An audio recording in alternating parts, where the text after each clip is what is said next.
There's a pain that few truly understand, an unseen pain that eats away from the inside, while everyone around you carries on as if nothing has changed. You look at the people you've known your whole life and feel like a chasm has opened up between you. They talk to you, but they don't really hear you. They look at you, but they don't truly see you. And the most terrifying thing of all, they genuinely believe they know you, but the person they knew no longer exists, and the person you've become is invisible to them. Eckhart Tolle spent decades studying this phenomenon, and what he discovered will completely change the way you understand your own experience of being misunderstood. Because the problem isn't with you, it never was. The problem lies in how the human brain processes reality, and why people at different levels of consciousness literally can't see each other. Before we continue, I need you to understand something fundamental. If you're watching this video right now, there's already something different about you. Unawakened individuals don't seek out this kind of content.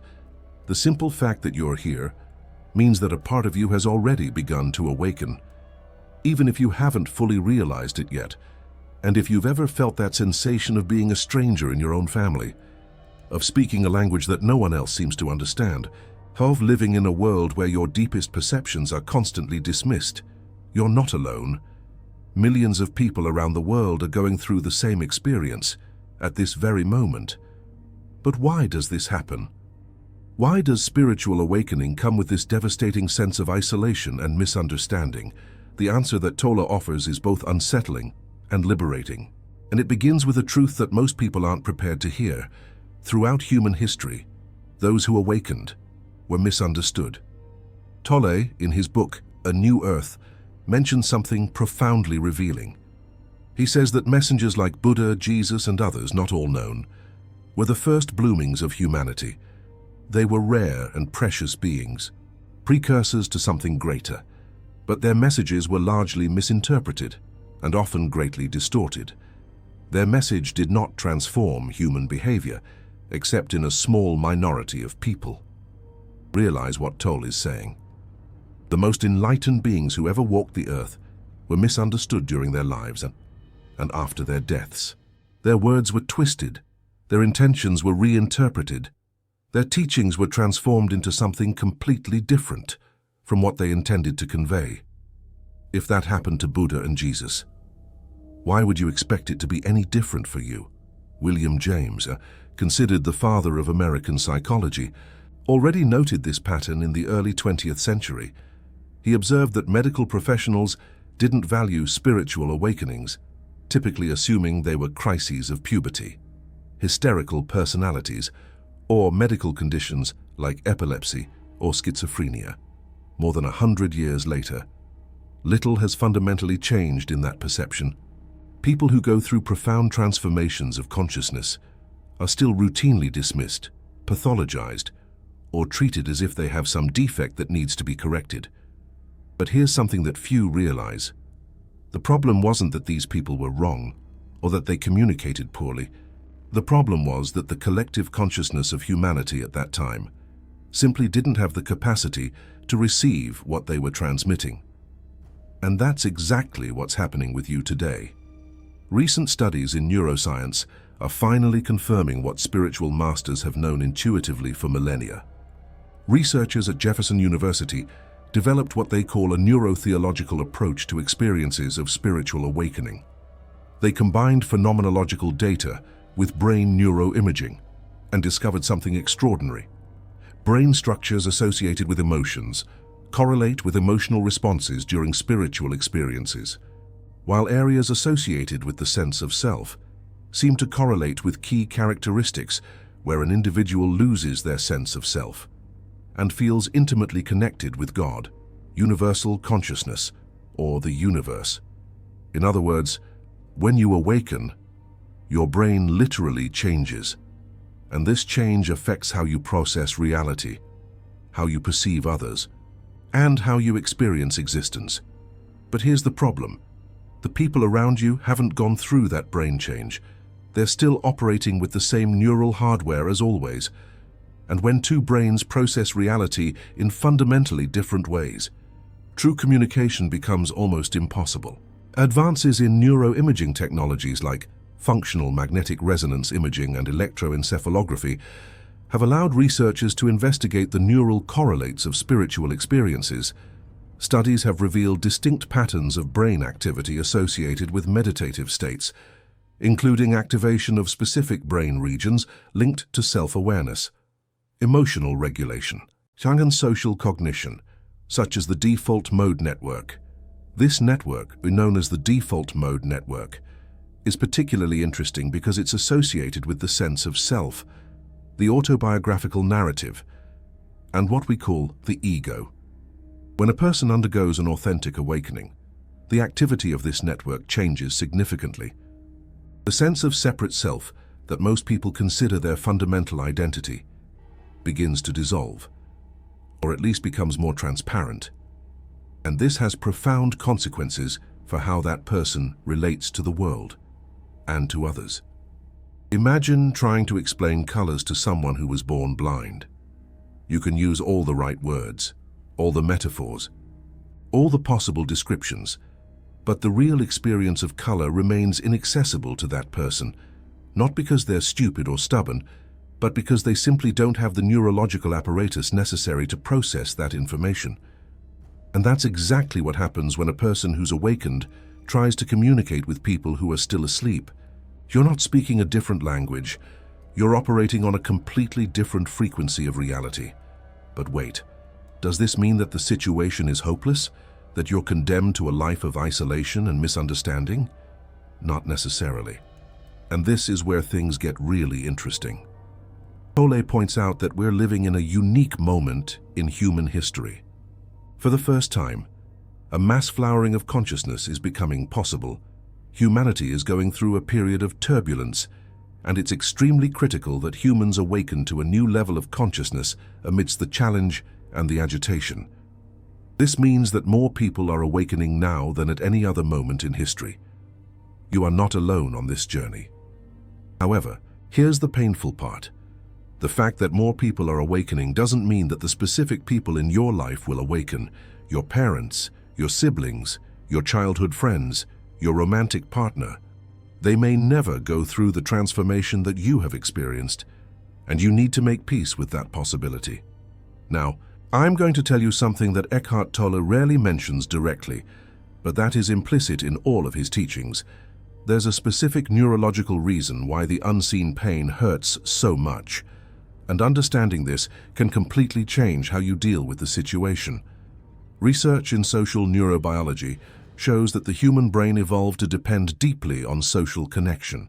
When we feel disconnected, the amygdala activates, scanning for threats, and cortisol, the stress hormone, increases.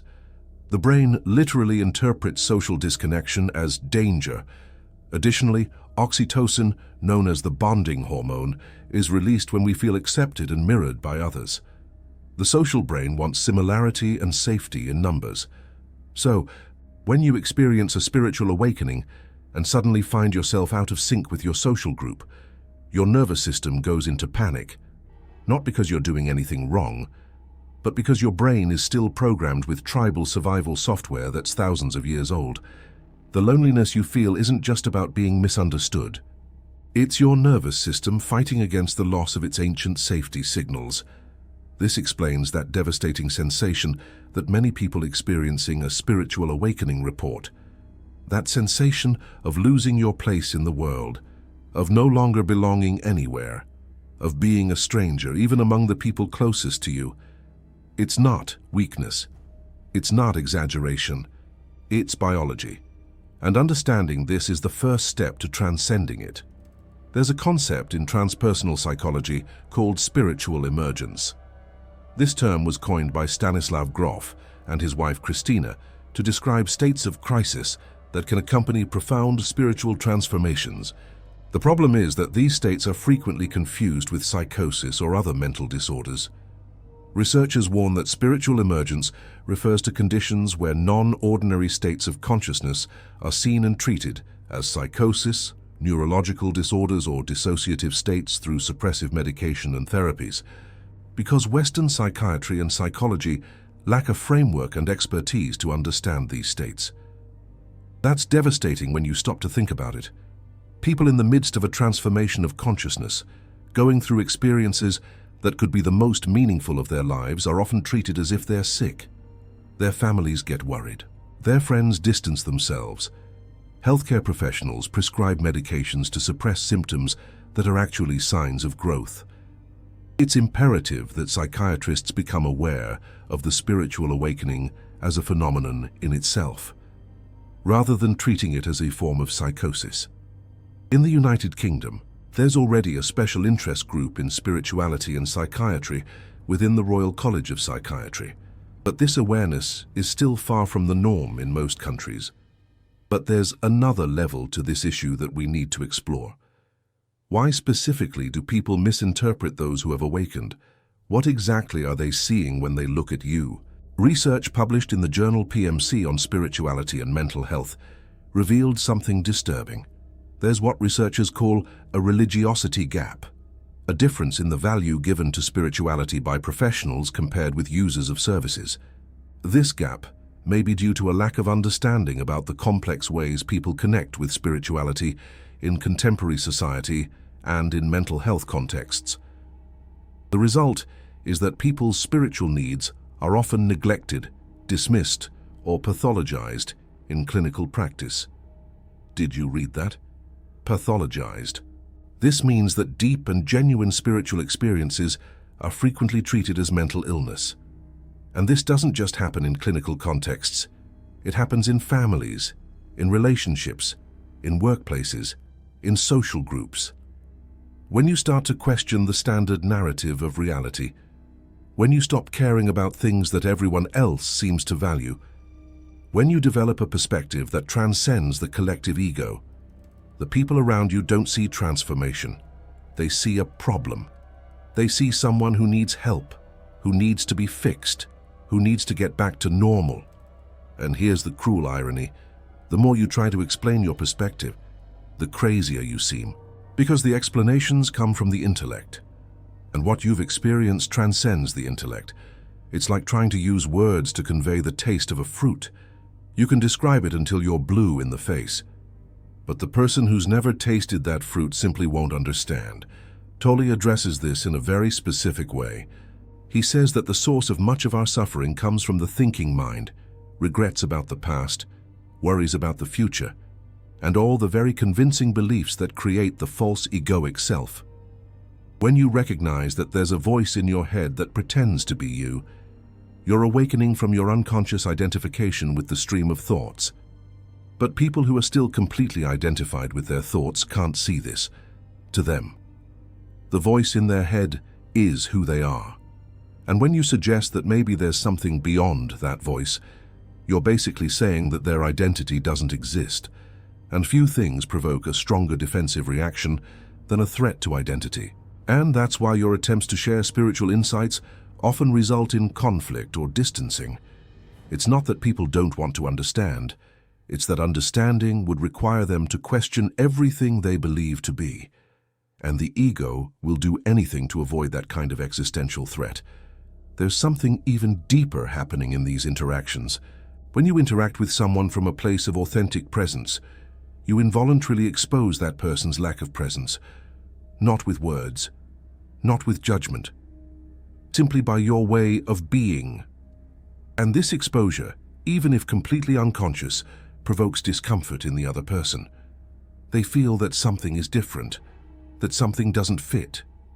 But they can't identify what it is, and frequently that discomfort is projected right back at you. You become the problem. You're too intense. You've changed. You're not the same person anymore. And here's the irony. They're right. You have changed. You aren't the same person anymore, but that's not a problem. That's evolution. Now, remember when I mentioned at the beginning that this situation is both unsettling and liberating? We've already explored the unsettling part. Now it's time to talk about the liberation. The first and most important understanding is this: you have no obligation to be understood. Reread that. You have no obligation to be understood.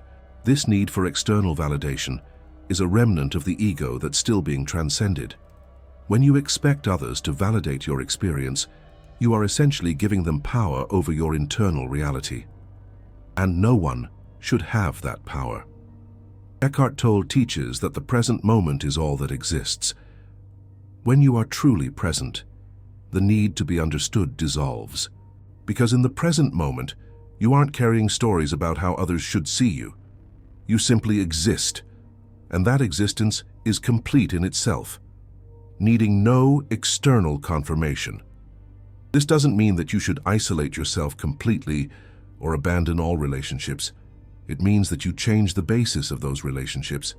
Instead of seeking understanding, you offer presence. Instead of expecting validation, you practice acceptance. Instead of trying to change how others see you, you focus on being who you truly are. And something magical happens when you do this. Some people around you start to change. Not because you forced them to, but because your presence creates a space where consciousness can expand. Tolle says that when you become a teacher of presence, you aren't teaching with words. You're transmitting something through your own way of being. If you're receiving value from this content, consider sending a super thanks. This channel exists to bring profound teachings that most channels avoid because they're difficult to monetize. Each contribution allows us to continue bringing content that truly transforms lives. You're not just a viewer. You are a guardian of awakened consciousness in this world. Now, I'm going to share a specific practice that can completely transform how you deal with being misunderstood. This practice comes directly from the teachings of Tolle, adapted for this specific situation. The next time you're in a conversation where you feel like you're being misinterpreted, do the following. First, observe the reaction that arises within you. Observe the frustration, the pain, the urge to explain, to defend, to prove. Don't try to change that reaction. Just observe. Second, ask yourself, who within me is needing to be understood? Is it your true self that needs this validation, or is it the ego, the mental image you have of yourself? Third, take a deep breath and consciously let go of the need to change the other person's perception. Accept that they are seeing you through their own filters, their own limitations, their own level of consciousness, and that's not a problem you need to solve. What happens when you practice this regularly is extraordinary.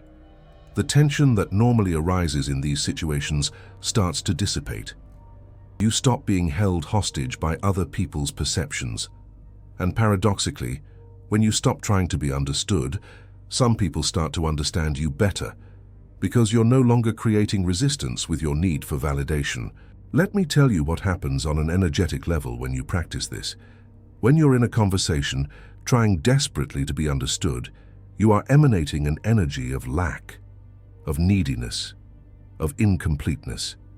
This energy is perceived unconsciously by the other person and frequently provokes more resistance. It's as if you're asking for something that the person doesn't know how to give. But when you enter the same conversation, anchored in your own presence, without needing anything from the other person, something completely different happens. You emanate an energy of fullness, of self-containment, of peace. This energy is also perceived unconsciously, and it frequently creates a space where genuine connection can occur. Even if the other person can't articulate exactly what changed, you don't need to explain your spiritual journey to connect with people. In fact, explanations frequently create more barriers than bridges. What connects is presence. What connects is true listening. What connects is the absence of agenda. There's yet another important aspect that we need to address. What to do when the misunderstanding comes from people very close to you, like romantic partners or parents. This is perhaps the most challenging situation that awakened people face. Because with strangers or acquaintances, you can simply limit contact. But with close people, the question is more complex. First, to recognize that intimate relationships frequently serve as mirrors for our own growth. If you're constantly frustrated because your partner doesn't understand you, ask yourself, what is this frustration teaching me? Maybe it's teaching you to find peace, independent of external validation. Maybe it's showing you areas where you're still attached to outcomes. Maybe it's preparing you for decisions that need to be made. Second, accept that some people may never awaken in this life. This potentially includes people you love deeply. It's your choice whether to remain in relationships with these people or not. There's no universal right answer. What exists is the right answer for you at this moment, based on your own level of consciousness and the specific circumstances of your life. Third, remember that true love doesn't depend on mutual understanding. You can love someone deeply, even knowing that that person doesn't understand who you really are. This type of love is more mature, more unconditional, less dependent on perfect reciprocity. Fourth, practice what Tolle calls relationship without form. This means relating to the essence of the person, not with their personality or their opinions about you. Beneath all the masks, beneath all the mental identifications, there exists the same consciousness that exists in you. When you can perceive this, even briefly, something changes in the dynamics of the relationship. Research on long-term relationships shows that couples who manage to maintain connection, despite significant differences, have frequently developed this ability to see beyond the surface. They don't agree on everything. They don't understand each other completely, but they maintain a deep connection. But they developed respect for each other's essential humanity, regardless of their differences. This doesn't mean you should stay in abusive or deeply dysfunctional relationships. Spiritual awakening also brings clarity. And sometimes that clarity reveals that certain relationships no longer serve your growth or well-being. Discerning between growth discomfort and actual harm is part of the journey. Now, I'm going to tell you a secret that changes everything. The biggest trap for awakened individuals is creating a new identity as an awakened person. When you do that, you simply exchange one mental prison for another. You go from, I am Ethan with these characteristics, to, I am an awakened person, misunderstood by the unawakened world. Both are mental constructs. Both are limitations. True awakening doesn't add anything to who you are. It removes the layers of identification with thoughts, emotions, social roles, personal stories. What's left is not a new, improved identity. What's left is the pure consciousness that was always there, before all the identifications. When you operate from that space of pure consciousness, the question of being understood or misunderstood loses its urgency. Because there is no longer a separate me that needs validation. There is only consciousness experiencing life through this specific human form. This doesn't mean you become insensitive or distant. In fact, the opposite occurs. You become more present, more compassionate, more capable of genuine connection. Because you're no longer filtering every interaction through the unconscious question, does this person see me as I want to be seen? There is a second practice I want to share before we wrap up. This practice is specifically for those moments when the pain of being misunderstood feels unbearable. When you feel that no one in this world really knows you. In that moment, stop. Close your eyes if possible, and ask yourself, who is this I that feels misunderstood? Don't answer with thoughts. Simply stay with the question. Allow it to penetrate deeper than the mind usually goes. What you'll discover if you allow it is that this I that seeks understanding is in itself a mental construct.